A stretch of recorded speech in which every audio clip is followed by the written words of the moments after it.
itu teh? Untuk kolbolasi.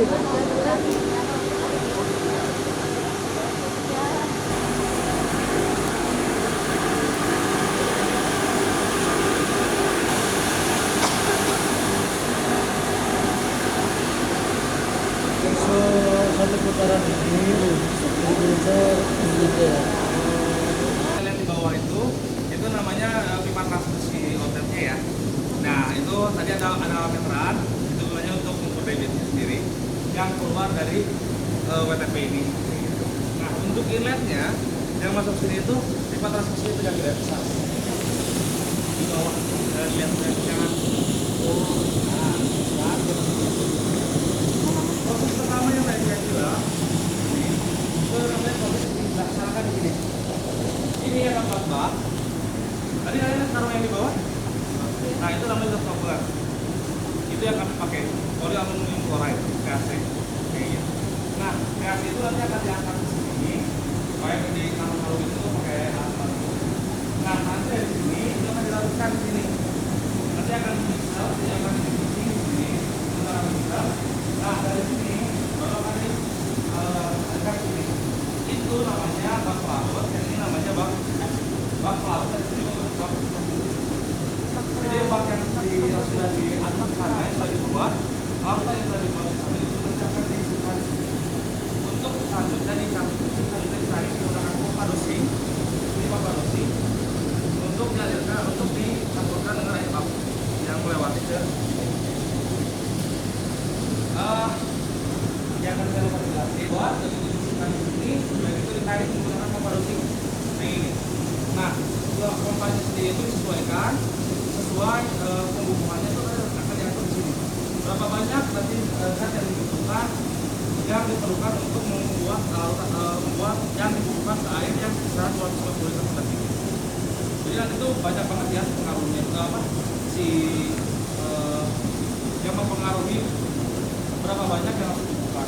Contoh debitnya, kecepatannya, waktu deteksinya itu banyak banget. Tapi yang paling penting itu dan ini saya catat dan itu operator di operator. Oke, seperti ini. Kalkulasi ada namanya proses praklorinasi. Nah, gunanya praklorinasi itu apa? Gunanya itu untuk supaya ketika air yang ketika di tempat membabu kayak gini ya, dan juga kan itu bukan air matahari terus-terusan ya. Kondisi kayak gini itu cepet banget untuk menumbuhkan alga dan lumut. Nanti kalian bisa lihat di sana itu ada beberapa alga yang tumbuh juga sekarang, tapi di sini itu bisa dibilang terkontrol. Ketika kondisinya sudah tidak bisa terkontrol, alganya itu banyak tumbuh di mana-mana, berarti kan bisa menandakan mikrobiologi cukup tinggi. Makanya kenapa kita bubuhkan praklorinasi? Praklorinasi itu apa? Membubuhkan zat kimia disinfektan terlebih dahulu dari awal supaya menahan si pertumbuhan alga tersebut kayak gitu. Itu alga itu jadi sana rentan banget, makanya kenapa pembubuhan itu mesti dilakukannya. Ini ada selangnya. Nah, ini tuh dilakukan pembubuhan buat disinfektan. Cuman dikarenakan balik lagi namanya juga perusahaan ya, kita ada perlu namanya efisiensi nanti. Nah, karena alga ini sekarang masih bisa terkontrol, pertumbuhannya itu belum pesat, makanya kenapa kita tidak melakukan pembubuhan kayak gitu untuk praklorinasi.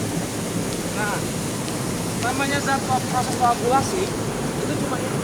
Ini kalian ada berapa di sini? Nah, itu ada lubang-lubang. Ini ada lubang-lubang. Ini satu lubang, ini dua, tiga, pokoknya sekitar ada lubang.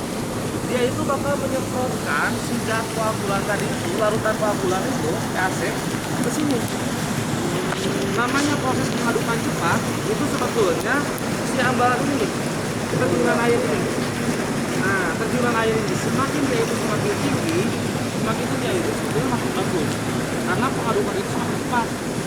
Jadi berdasarkan tekanan aja tuh, air yang turun ke bawah.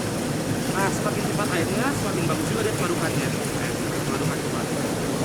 Nah, yang idealnya sendiri itu di sudut 45 derajat. Makanya kenapa dia di tengah-tengah dengan harapan mereka ke tengah-tengah itu. Nah, ini sebetulnya bukan kapasitas ideal. Kenapa bukan kapasitas ideal? Karena dia itu lihat sendiri, dia tuh nggak terlalu curam juga kan, harusnya dia curam tuh.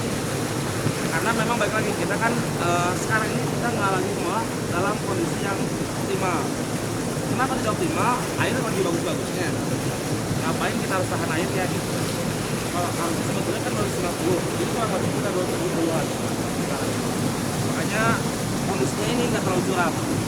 Kalau dalam kondisi yang kita ngolah yang dalam ideal, ini pasti lebih curam dari ini. Kayak gini. Nah, itu ya, namanya pengarukan cepat itu cuma ini. Oke? Nah, dari sini airnya pengarukan cepatnya ya. Nah, nanti dia akan dialirkan ke sana. Itu namanya bangunan pemecah aliran. Oke, sampai sini ada yang ditanyain? Oh, saya lupa ngejelasin yang pertama. Itu ketika kita butuh penyesuaian debit, ya, kita itu menggunakan itu tuh. Itu ada palep tuh, palep. Anak itu air itu akan dibuang ke sini. Nah, gunanya itu apa? Ketika kita butuh namanya penyesuaian debit, air yang masuk dari sini itu nanti akan ada kayak pipa lagi, kayak pipa. Itu untuk pembuangan. Jadi air yang berlebihan supaya mendapatkan debit yang optimum, yang idle, makanya kita buang di sini sebagian. Karena kalau kita mainin di intake, di sana juga sebetulnya ada ya, kayak